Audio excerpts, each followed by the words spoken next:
back. It's back nine coverage of round 4 at the 2022 PDGA Amateur Disc Golf World Championships. Grant Zellner and Paavo Stubstad from Mesker Park, where the opening 9 saw a lot of movement. That's right, Grant. We saw Paul Krans starting off the round with an 8-stroke lead over Mathew Helms. Now, going into the back 9, he has a 6-stroke lead over Ilkin Groh, who has jumped to second place. They've been battling in the front 9. We'll see what happens here on the back. These two no strangers to battling each other. Obviously went to 7 playoff holes just a few weeks ago at the United States Amateur Disc Golf Championships. We start things off with hole number 10 here, deep in the woods at Mesker Park, a 225-foot uphill par 3. This low-lying creek area, of course, not playing as anything special. No water, no out-of-bounds lines, just a very sort of straightforward, yet somehow odd hole to start the back 9 here. Austin Bates first off the tee. A little high, gets through the branches, and he's going to be right there on the green. Players are really hoping to birdie this hole. A par feels like a bogey on a par 3 this short. No doubt about it. Here's Paul Krans, your leader. Also playing that left drifting putter or slow mid-range shot to perfection. Indeed, he's going to have about 5 feet tap in for birdie. Mathew Helms playing quickly as per usual. A little bit of a pull there. May get fortunate, though, and does, in fact. He did get fortunate. He looked at his hand after that one. A little bit of grip lock. It's kind of muggy out there. Players had to make sure to use chalk or whatever your preferred method of regaining your grip is. And finally, Ilkin Groh following suit, and we may open our back 9 here with a star frame if we're lucky. Mathew Helms will putt first from well below the level of the basket. This kind of a common theme here on the back 9. Mostly par 3s, mostly short. Often a fairly straightforward challenge in that what you see is what you get, but an odd challenge in that you end up with putts like this with a lot of frequency here on the back 9 at Mesker Park. This is one of the reasons I love elevation change in disc golf, Grant. I love seeing players have to take different stances for putts than they're comfortable with and putt at different angles than they're comfortable with and just challenge them in different ways. Well, our 2 most distant putts here on the par 3 10th were no more than about 20 feet, both in. Ilkin quickly up and in, and you can see Paul's lie right there, just off to the right. We will indeed start with a star frame. And you can see how steep that little ravine is, as Ilkin had to use a hand to crawl up out of it.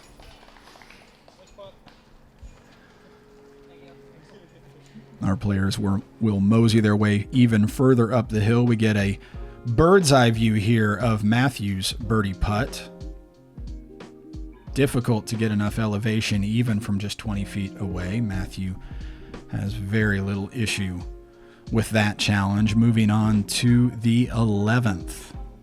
Just 158 feet here at the 11th. Obviously a par 3, even further up the steep hillside.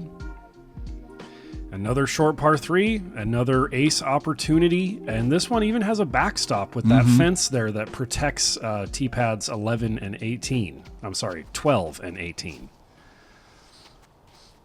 Austin Bates up first. Going for the hyzer line on the right. He's going to be kind of in the rough a little bit over there. Not too far outside the circle, but tricky. Paul now, and Paul's play all week has been to not really go for the ace run. It has been to play very safely into the hillside and take his birdie, which looks to be what he's doing again here. If you're trying to win, that's the way to play. I mean, aces are fun. They're highlights. Everybody loves to see them, but it's never the smart play to go for an ace on purpose. Mathew doing the same thing, playing into the hillside. And now Ilkin Groh. A little more flex on that forehand. He looked like he was actually running the ace a little bit. And I guess on this hole, it's pretty safe to ace run it with that fence behind it, only 15 feet or so. Austin's at about circle's edge here.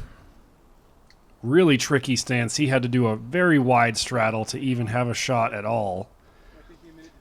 And Oh, Ilkin putted in for birdie right as that happened in the background. Thankfully, Austen is okay there. He did not hurt himself, just slipped trying to get out of that extreme straddle. Mathew with the tap-in birdie, and Paul will follow up with a drop-in birdie of his own here in just a moment after Mathew, or excuse me, this is Austen after Austen finishes out. Good par save. Good comebacker. Flipping through the notes quickly in this back nine here, Paavo, because of how quickly the players play and this just chain of short par threes, this back nine will probably take considerably a shorter amount of time than that front nine did. I would say that the front nine takes 2/3 of the time, the total time it takes to play around here at this course. The front nine having only 3 par threes, the back nine having only 1 par four, and the rest of them are par threes. And this is that 1 par four. It sure is, believe it or not, just 307 feet for this par four, but you'll see why here shortly. Just 170 feet here to this sunny spot here in the drone footage, and then sharply to the right and further up the hill. Another kink to the left and then back to the right before you finally get your first look at the basket. That's why a 307-foot hole can be a par four. Indeed, and every bit of a par four it is. Steep uphill, several dog legs, and like you mentioned, blind until you're within 100 feet of the pin. Paul actually going almost through the corner. He'll have sort of a straddle stance in hopes of getting up toward the basket with his second shot. Yeah, if you want to go for the birdie, the play is really kind of a chip shot forehand hyzer off the tee and then a flex forehand for your second shot. Mathew just a little bit more in the open there. We'll see Ilkin next to play. Disking down, trying not to power through the corner. But then he does just that. That seems to be the challenge off the tee, getting far enough right without going so deep that you're pinched off for your second shot. Austen easily with the best drive of the bunch there. He might be able to see at least the area around the basket, if not the basket itself, from where he landed. Ilkin needing to shape something with an extreme amount of anhyzer. And even that was not enough anhyzer. It needed even more than that to have a chance to get up there to the green. As we see the chase card still putting out on the green, actually. It's maybe fortunate that Ilkin didn't make it to the green there. The rest of the players waiting for the chase card to finish out before playing their second shots. Mathew just making his way around the corner. And here's Paul doing the same. The green just not really accessible. Can't get enough air under the disc to gain the elevation needed to access this basket. Yeah, those two forehands were both just a bit low and kind of burned into the ground. Austen through the woods a little bit will, believe it or not, be just inside the circle from that spot. And now Ilkin about 100 feet away, but you see what he has to negotiate. He found a window out of there. A little touch, flex forehand, and he should be right around circle's edge, or just inside probably. Opportunity to save par for Ilkin. Paul's third, sort of a little half go there. This is a very fast green that begins to run away just a little bit beyond the edge of the picture there. And that was a generous little sapling there to stop the potential rollaway for Paul. Matt off the pole. Excuse me, Mathew. I actually asked him if he prefers to go by Matt or Mathew. He said he doesn't mind, but his grandmother does. Well, we better call him Mathew then. So he's Mathew. We don't want henceforth and evermore. Upset grandmas here in this coverage. Wow. Meanwhile, Austen Bates in for the birdie on this very challenging par four.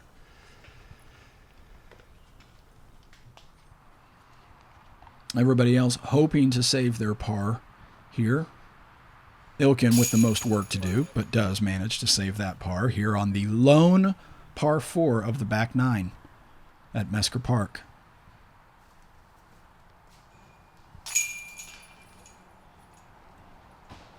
And everybody else will tap out.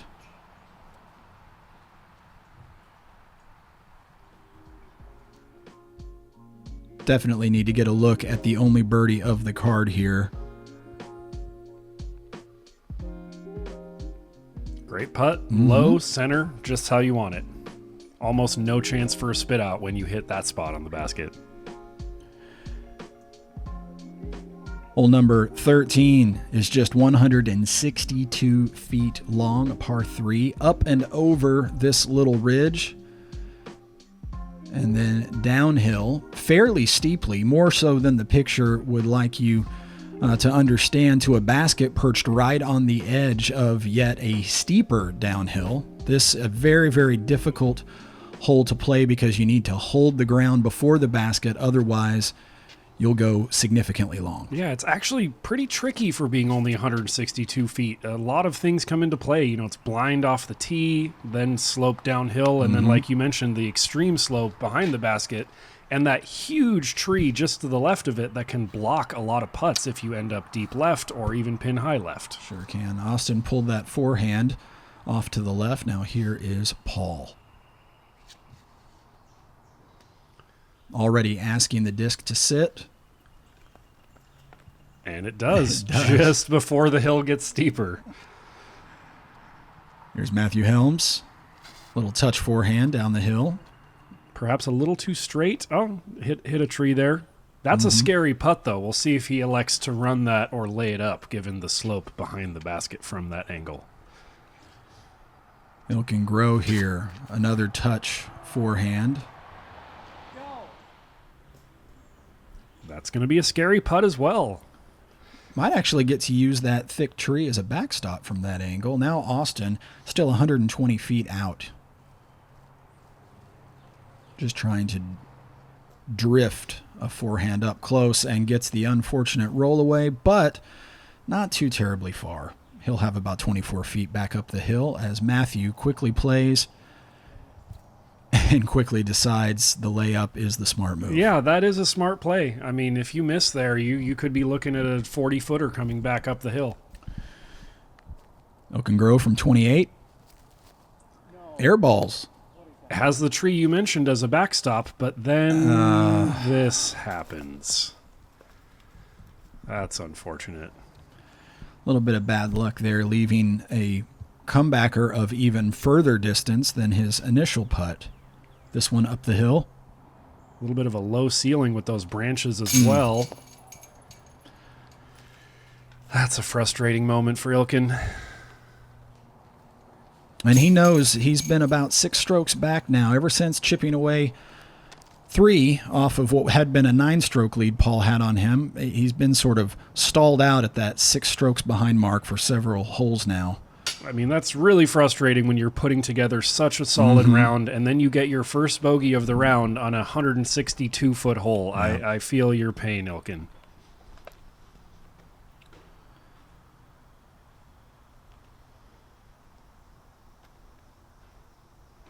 Austen going through his entire routine, even from just about 12 feet away, cards the bogey. So 2 bogeys here on the 162-foot par 3. Paul with a tap-in birdie to take a stroke on Ilkin and extend the lead now. Excuse me, he took 2 strokes there, a 2-stroke swing. So the lead now 8.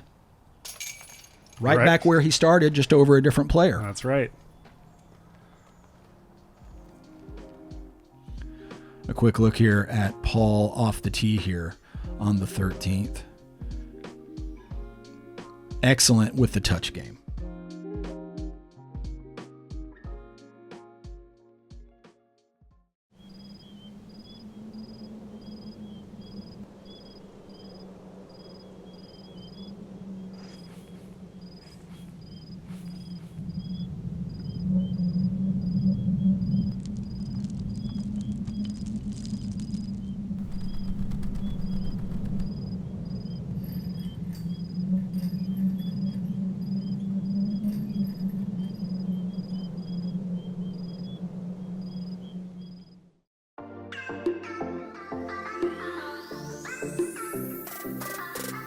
Plastic Addicts is proud to sponsor the coverage of the 2022 PDGA Amateur World Championships.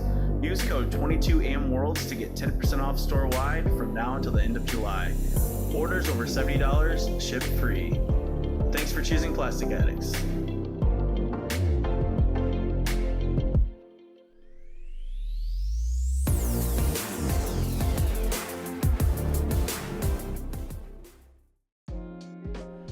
The longest hole remaining here at Mesker Park, a 358-foot par 3. My favorite hole of the entire championship. And I got to agree with you there, Grant. It is also my favorite hole of the entire championship. Just a straight downhill drifting shot, almost dead straight from the tee box. Players know exactly what lays in store for them. They're looking for a disc in their bag that they can trust to put just a little bit of power behind and then count on that disc to do all of the rest of the work. You can see the view here just over Paul Kranz's shoulder as he has taken the box. Oh no, that's a grip lock, and it kicks into the rough too. It's going to be tough to save a par from over there. That two-stroke swing from the previous hole now in jeopardy of being given right back. Mathew quickly to tee. Throwing a faster disc. I don't know if you noticed the groundhog there run across just in front of the tee as Mathew teed off there.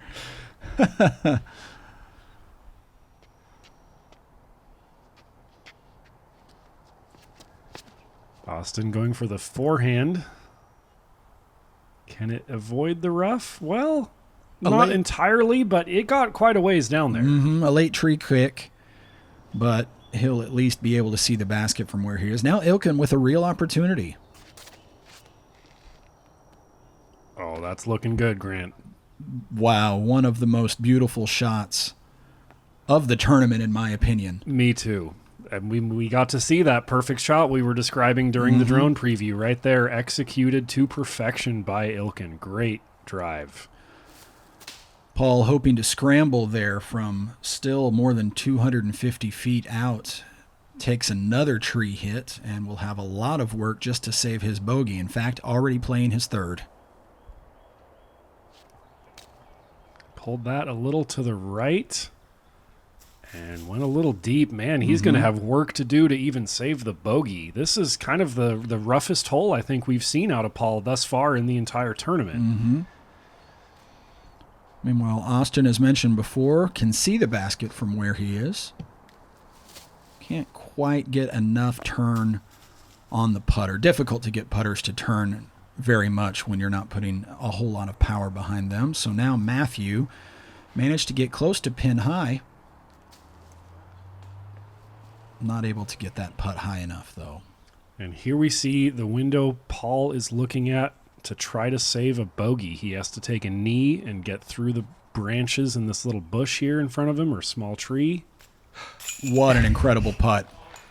That is a clutch putt right there. Saving bogey when you know it could easily get worse and continue to snowball, when you know your closest competitor is parked for a birdie. Shows Paul's solid mental game once again. Now Austen from about 25 feet, up and in. Well done.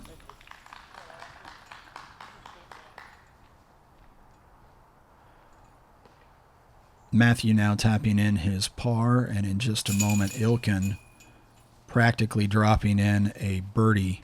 And we have two-stroke swings back-to-back in opposite directions, leaving us right back where we started. It's an exciting round here, Grant. And as they finish out this hole, I got to shout out Nick Bosovic, or Bosovic, however it's pronounced, for getting the only ace on this hole of the tournament. We got an ace on our favorite hole. I wish I could have been there. Maybe there's some cell phone footage floating around out there somewhere. I'd love to see Nick, it if you're watching. Hit us up. Hole number 15, 218 feet. Par 3.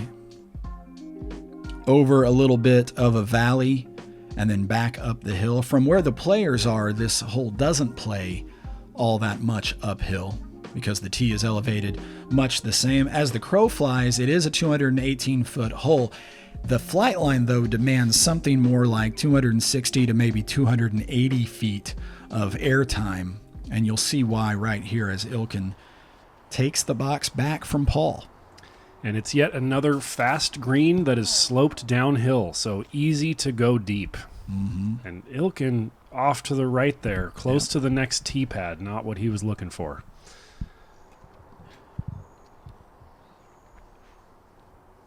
Mathew hoping to get a lot more right to left turn, and certainly does so. My goodness, what a close skip that was. I don't know that the players can see the base of the basket from the tee pad. Can they even see any part of the basket from the tee pad? I don't think so. Yeah? Standing just behind, I was actually able to find a gap in the trees and laser the band. Oh, okay. So if you stand just right, you can see the very top of the basket from this area as Paul steps up, going for the flex forehand shot. Getting a lot of turn on it, maybe too much. Too much turn. It hit some trees on the left side rough and stayed in there, as we see Ilkin laying up real quick over there from the right side of the fairway. Yep, our leaders who have been trading blows over the last few holes now playing for par here. And Austen and Mathew with opportunities to bring them back just a little bit. First, Austen here from 35 feet.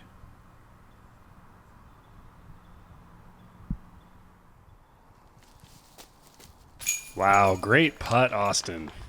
Got it over the rim. Just enough. Big smile on Austen's face walking away from the 15th. Mathew now from about 21. Up and in.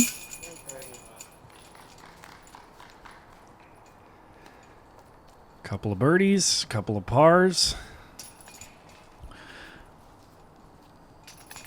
The leaders may be beginning to sort of play each other as much as they are playing the course at this stage of the tournament. As we get one more look now at Austen's putt from just outside the circle. Perfect action on that putt, right off the front rim. Not that he meant to do that, but it sure is fun to watch in slow motion. Looking now at the 16th, 203 feet, a par 3. Stop me if you've heard this before. Steeply uphill. This hole drifting back a little bit to the right, requiring the players to shape the shot over into the area around the basket. As you can see, the basket tucked far enough right that you can't see it from this particular vantage point. The play seems to be either a high forehand like that, and as he almost aces 2 holes in a row, or a lower forehand, perhaps with a powered down driver to get the skip off to the right. Looking at a forehand mid-range, squares up, really the only tree that'll keep you outside the circle there. So Austen with some work to do. Now Ilkin Groh up. You're right, Ilkin is about to grow up. He's 17. Pulls that one just a little bit and leaves himself some work to do for sure. About 50 feet away on just a 200-foot hole. So Paul with an opportunity.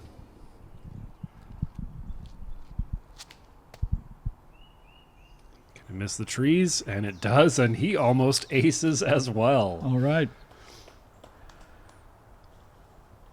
All right, Austen first to play from 80 feet or so straight up the hill.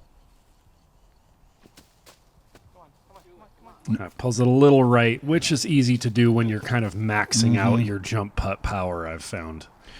Now Ilkin with a very difficult proposition, trying to birdie this hole from 50 feet away through the bushes.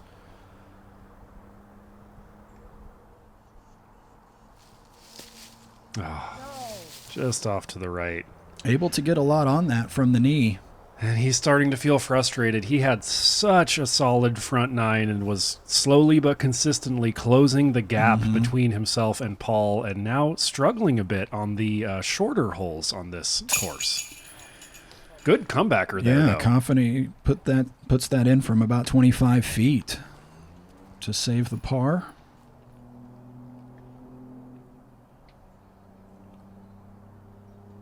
Mathew high, but in safely to the bottom of the basket. And now Paul with a chance to gain a stroke and push the lead back up to 7 on Ilkin Groh. And he does just that.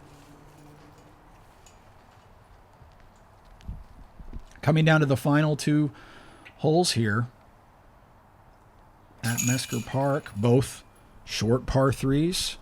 Little bit of pressure maybe feeling like they're birdie or die holes here as we come into the close? Well, I wouldn't really call hole 17 a birdie or die hole. It's short, but it is a lot trickier than the majority of the other short par threes here on the back nine. Just a very tricky line to hit, a tight gap very late in the fairway. This one's a lot more challenging than the distance would lead you to believe. Getting a good look at it right here. 264 feet, but as you can see, over a valley and then steeply uphill, then a second sort of mini valley here. It does take a very specific shot in order to access the area around the basket or even short of the basket and give yourself perhaps a circle's edge further up the hill for that birdie. Mathew playing first. And the fairway also bends in a way that it favors the Anheuser backhand, but the slope of the ground is such that the backhand can fade down the hill or kick down the hill if you hit a tree incorrectly. Here's Paul.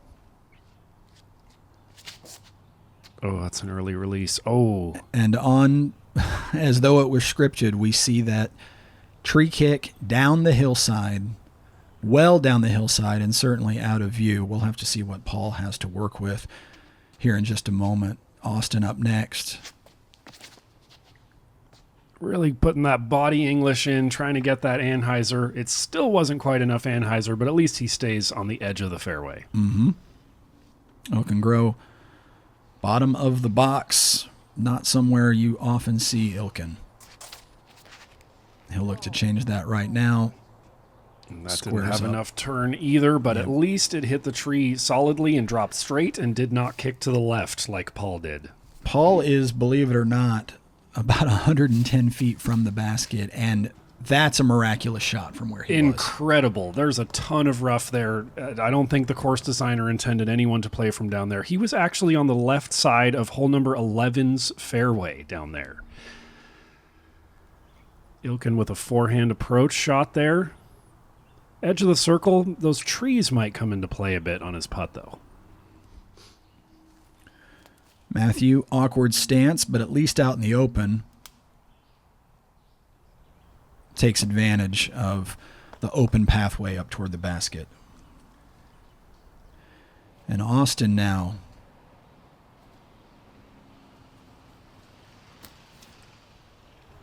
The only real run at the basket that anybody had, and does a pretty nice job of it. Yeah. So Paul now from about 30 feet, well below the level of the basket. This to save a remarkable par. Oh, man, that was a solid putt. I got to blame the basket on that one, Grant. That's unfortunate for Paul. All the way through the chains. As we got a glimpse of Paul's dad there caddying for him all week. You know, from that far below the basket with a little bit of a hyzer angle on the putt, that is the angle that a disc is going to find a way sometimes to cut through the chains. You don't like to see it happen. You don't expect it to happen, but that's sort of the recipe for that to happen. You're right about that, Grant. If he had gotten that putt a little flatter, I don't think that would have spit out the way it did. So everybody else cleans up par putts here on the 17th. You were right. The 17th definitely a little bit more challenging. Yeah, not a birdie or die hole like a lot of these par threes. It actually averaged over par at 3.14. Guess we can call it the pie hole.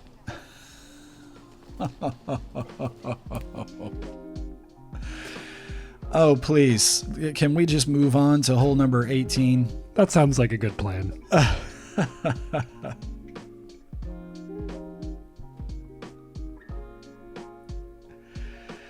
We've caught our breath. We're on to the ultimate hole here at Mesker Park.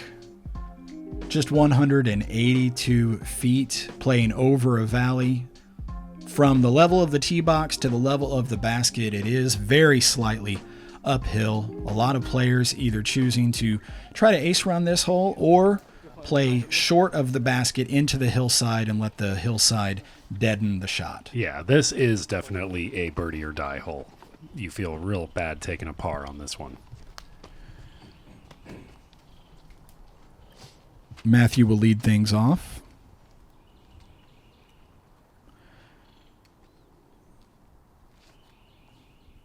A well-played shot there. Mathew started the round 8 strokes behind Paul Krans. Mathew will finish the round, most likely 8 strokes behind Paul Krans, as now Austen steps up.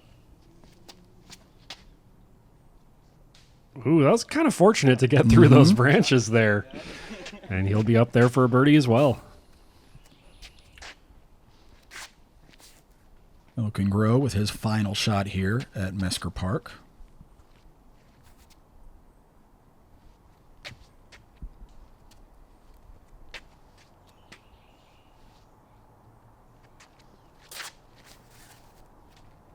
Looks to be a beauty. Great drive. We got 3 inside 10 feet for birdie. And now, Paul, I always feel a little bit of pressure when I'm the last on the box and all 3 players before me have absolutely parked their shot. Paul, seemingly impervious to pressure, gets the CTP. Yep. Great way to finish the round. So a star frame likely if Austen can knock this one in from no more than 18 to 20 feet. It is an uphill putt. No problem. Yeah, you're right. I said they were all inside 10 feet. That was a little longer than 10 feet. Ilkin taps in his birdie. We got 2 more birdies, and that will do it for Mesker Park. So with the star frame, we see a good portion, 3/4 in fact, of what will be our lead card after the cut going into tomorrow's final round back at the Princeton Country Club. We got an opportunity to catch up with both our first and second place, well, I won't say finishers, obviously, but our players that are in first and second place for the moment, getting ready to do battle yet again, just as they did a couple of weeks ago at the United States Amateur Championships. With the United States Amateur champion Ilkin Groh, after a 1 under par opening round out at the Princeton Country Club, you now sit at 32 under par. Talk about the climb it's been to get back into contention this week. I really struggled at Princeton. That was one of the worst rounds I've had in quite a while. So it was good to get right back out to Mesker, and I started real hot. I really started hot at Mesker and then Prides and then Mesker again, which was real nice. Sort of was slow at the end. I think I'm getting tired after Toboggan a couple weeks ago. Lots out of me. I need to go sleep. But yeah, the Princeton round was really frustrating, but it's really nice to know that I can make a comeback and shoot well and get myself back into contention. You started the round today 9 behind the leader, Paul Krans. You're now 6 behind, made up some ground. What's your mindset going into tomorrow?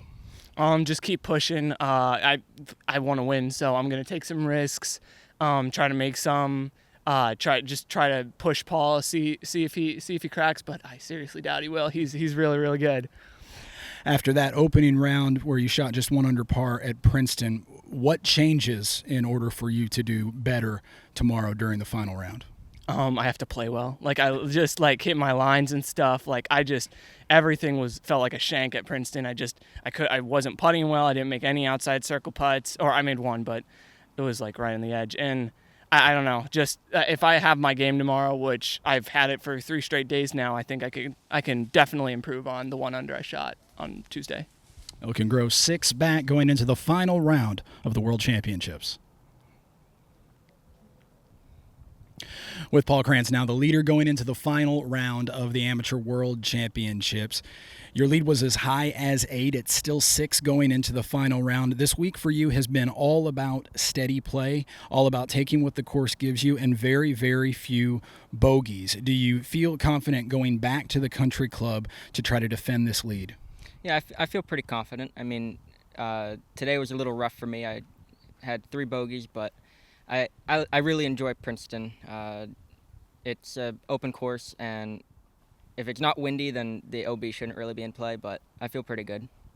Ilkin Groh, the very young man that you battled just a couple of weeks ago at the United States Amateur Championships, is sitting in second place. He made up 3 strokes on you today. You still have a pretty comfortable lead. Is it truly, though, that comfortable? And what will it be like playing him tomorrow for the second time in less than a month?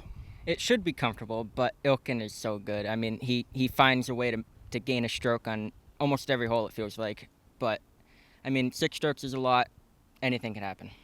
Precision seems to be a hallmark of your game. The Country Club, easily the longest course that we play here at the World Championships. What will your strategy be to get around that course tomorrow? Throw a lot of hyzers, wide and high. Make sure they don't get away from me. And I mean, it's just all about staying in bounds and giving yourself circle one putts. Paul Krans, the leader, headed into the final round at the World Championships.